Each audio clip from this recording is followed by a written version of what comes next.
फैसल साहब, क्या वजह हुई कि हुकूमत ने होमवर्क नहीं किया हुआ था कि कौन मेरिट पर है, कौन मेरिट पर नहीं उतरता, किसको टिकट देना है, किसको टिकट नहीं देना। बलूचिस्तान से भी पहले अब्दुल कादिर को टिकट दिया गया, फिर वापस लिया गया। अब जो है ना वो इख्तलाफात पैदा हो रहे हैं कि फैसल वाउडा को क्यों दिया गया, क्योंकि शायद वो नाअहल हो जाएं, इसलिए उनको बचाना चाहते हैं, रखना चाहते हैं। सिंध से सैफुल्लाह अबरो पर सवाल उठाए जा रहे हैं, फिर फैसल सलीम पर को KPK से उन पर सवाल उठाए जा रहे हैं, नजीबुल्लाह खटक पर सवालात उठाए जा रहे हैं। पार्टी ने टिकट दे दिए, फिर आवाजें उठी पार्टी के अंदर से टिकट वापस लेने की बातें हो रही हैं। होमवर्क नहीं किया था हुकूमत ने इस पर?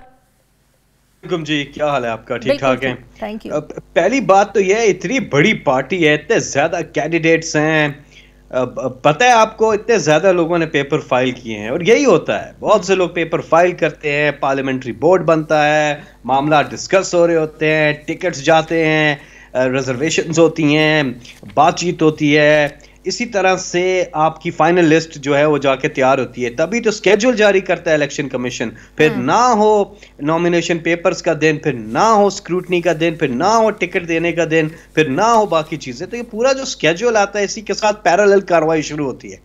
तैयारी तो भरपूर होती है क्योंकि पार्टी में लोग बहुत हैं, और किसको टिकट देंगे तो जाहिर है अब बहुत ज्यादा लोग हैं, बहुत ज्यादा टिकटें नहीं दी जा सकती हैं, सीट्स लिमिटेड होती हैं, तो रिजर्वेशंस भी आती हैं, उनको एड्रेस भी किया जाता है। ऐसा होता है, हर जगह ऐसा होता है। लेकिन इस बार डिबेट में क्यों है ये चीज? क्योंकि PTI है, और PTI की हर चीज को जरूरी है, अच्छी बात है, बारीक बीनी से देखना भी चाहिए, क्योंकि PTI वो जमात है जो दावे करती रही है, PTI वो जमात है जो वादे करती रही है, चेंज की बात करती रही है, इसलिए देखना है। लेकिन ये जमहूरियत का एक प्रोसेस जरूर है।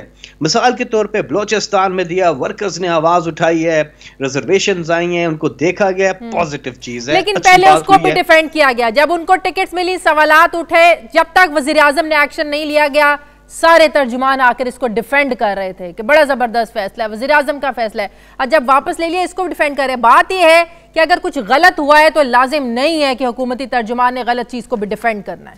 जी, किसने डिफेंड किया है? पहली बात मैं आपको मैं बताती हूँ किसने डिफेंड किया। फवाद चौधरी साहब ने आके डिफेंड किया, शहबाज गिल साहब ने आके डिफेंड किया जब टिकट्स मिले। सुने मैं आपको बताता हूँ। एक पार्टी है जिसमें जमहूरियत है, कोई ये समझता है कि ये कैंडिडेट ठीक है, उन्होंने आके डिफेंड किया है। कोई ये कोयटा से आवाज उठती है वर्कर्स की कि ठीक नहीं है, रिजर्वेशंस आई हैं। हर एक के बारे में देखिए, विद इन द पार्टी भी तो इलेक्शंस होते हैं ना, राय होती है, मुख्तलिफ हो सकती है ना इस चीज के ऊपर। तो ये तो कोई ऐसी चीज नहीं है कि जी डिफेंड कर रहे थे और आज नहीं डिफेंड कर रहे हैं। देखिए जाहिर है सारे हमारे लिए डिफेंड आप भी बहुत अच्छा करते हैं बाय द वे। जी, डिफेंड आप भी बहुत अच्छा करते हैं।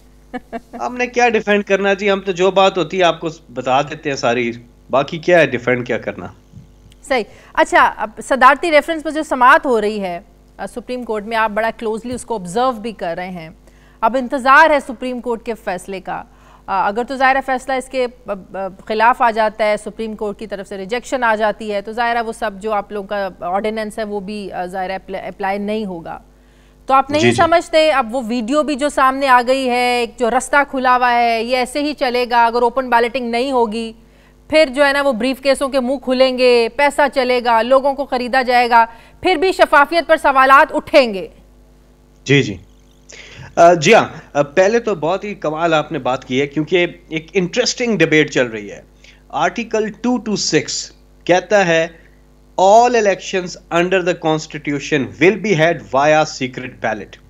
तो सवाल ये है कि मेंबर्स ऑफ द सेनेट का इलेक्शन क्या अंडर द कॉन्स्टिट्यूशन है कि नहीं? उसकी वजह क्यों है? वजह यह है कि इलेक्शन एक्ट जो है उसके अंदर प्रोसीजर दिया गया है, कॉन्स्टिट्यूशन के अंदर प्रोसीजर नहीं है। इलेक्शन एक्ट के अंदर प्रोसीजर है नेशनल असेंबली का, बाकी इलेक्शंस का, और फिर सेनेट का भी, कि senate members of the senate का जो इलेक्शन है वो सीक्रेट बैलेट से होगा। तो हमारा सवाल ये है कि अगर वो प्रोसीजर वहां दिया गया है, इसका मतलब ये है कि हम एक्ट में तरमीम कर सकते हैं, एक्ट ऑफ पार्लियामेंट के थ्रू या ऑर्डिनेंस जो लेकर के आए। मुअज़्ज़ज़ अदालत ने ये फैसला करना है कि क्या मेंबर्स ऑफ द सेनेट का इलेक्शन आर्टिकल 226 के जुमरे में आता है या नहीं आता। बस ये वैसे अगर शफाफियत पर इतना आप लोगों का यकीन है तो फिर आप लोग जो चेयरमैन सेनेट का इलेक्शन है इसको भी ओपन करने की बात करते हैं ना, शफाफियत भी पूरी होनी चाहिए थी। इसीलिए तो ऑपोजिशन आज मान नहीं रही है कि एक साइड को आप जो है ना वो ब्लैक रख रहे हैं, एक तरफ जो है ना वो व्हाइट रख रहे हैं एक जगह। ना ना ना ना ना, बिल्कुल हर लेवल पे बिल्कुल आप ठीक है। तो ये बिल में शामिल करना चाहिए था ना फिर आप लोगों को, अगर ऑपोजिशन को भी आपने एंगेज करना था तो आपके पास बड़ा एक जबरदस्त जवाब होना था कि सिर्फ हम जो है ना वो मेंबरान की ओपन नहीं कर रहे, हम चेयरमैन सेनेट की भी ओपन कर रहे हैं। जी जी जी, मैं बताता हूँ। देखिए बात यह है कि जो आर्टिकल 2 to 6 है ना, आप इसको समझें कि हमारी सुप्रीम कोर्ट में जो प्रेसिडेंशियल रेफरेंस गया हुआ है वो क्या है। वो आर्टिकल 2 to 6 की इंटरप्रिटेशन है जो मोअज़्ज़ज़ अदालत ने करनी है। हाँ। ठीक है, बाकी जो बात कर रही है कि कानून साजी चेयरमैन सेनेट की इलेक्शन भी ओपन होनी चाहिए, I completely agree with you, और ऐसा भी करेंगे।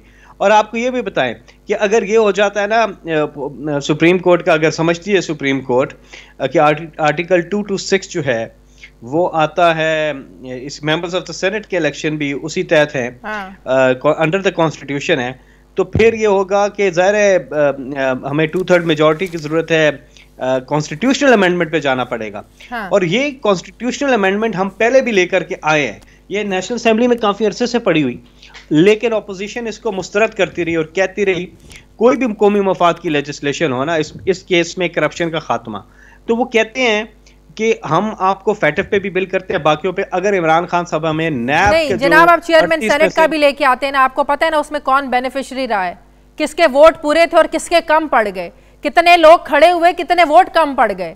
आप चौधरी सरवर की जो सेनेट के इंतखाबात है वो भी एक बहुत बड़ा क्वेश्चन है। तो ऐसी बात नहीं है जहां हुकूमत बेनिफिशियरी रही है वहां पर सवाल ही ना उठे।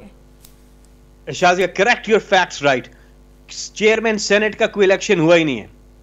जो वोट ऑफ नो कॉन्फिडेंस था, अगर आप उस तरफ इशारा है आपका, जी जी बिल्कुल उधर ही, तो वो होना था इलेक्शन हासिल बजिंजो साहब के बीच और सादिक संजरानी जी। अगर सेनेटर्स जो हैं, वो इंडिविजुअल सेनेटर जो है वो ये कहता कि जी मेरा एतमाद खो चुके हैं, वो अक्सरियत ने नहीं कहा, उसमें पीपल्स पार्टी, PMLN, बाकी लोग भी थे जो ये समझते थे कि चेयरमैन सेनेट सादिक संजरानी उनका एतमाद नहीं खो चुके हैं, वो उन्होंने एक राय दी थी। अगर वो कहते खो चुके हैं अक्सरियत, तो फिर लेकिन नंबर्स के लिहाज से बात करें, नंबर्स के लिहाज से बात करें तो उस वक्त ऑपोजिशन के नंबर्स पूरे थे जो उस वक्त नहीं हुए। अच्छा, अगर यूसुफ रजा गिलानी साहब कामयाब हो जाते हैं शाह हफीज शेख के मुकाबले में, तो आप नहीं समझते ऑपोजिशन की जो तहरीक अदम एतमाद की जो मूव है वो अगर बाद में लेके आते हैं वो भी कामयाब हो जाएगी? फिर लेके आए लेके आए, ये टेस्ट है, ये टेस्ट है। ना ना ना, एक तो ये गिलानी यूसुफ रजा गिलानी वाला इलेक्शन तो देख लेंगे, ये लेके आए अदम एतमाद की तहरीक भी लेके आए। अगर गिलानी साहब कामयाब हो जाएंगे तो फिर ये नहीं, ये भी कामयाब हो जाएगी। नहीं ना, गिलानी साहब कैसे कामयाब हो जाएंगे? आपको उधर का अंदाजा नहीं है। मुश्तरका कैंडिडेट कर रहे हैं ना, उधर फूट पड़ी हुई है। लोग कहते हैं नून लीग के लोगों से पूछे आप, वो कहते हैं इनको क्यों दिया है? फूट इधर भी पड़ी हुई है, होना चाहिए था जी। फूट तो इधर भी पड़ी हुई है टिकट्स पर। इधर का मैंने जवाब दे दिया आपको, आप क्या चाहती हैं मैं क्या बोलूं? मैं तो ये कह रहा हूं कि आपको रिजल्ट बता देगा, ये जो इलेक्शन हो रही है सेनेट की, ये आपको रिजल्ट बताएगा। चलें ठीक है।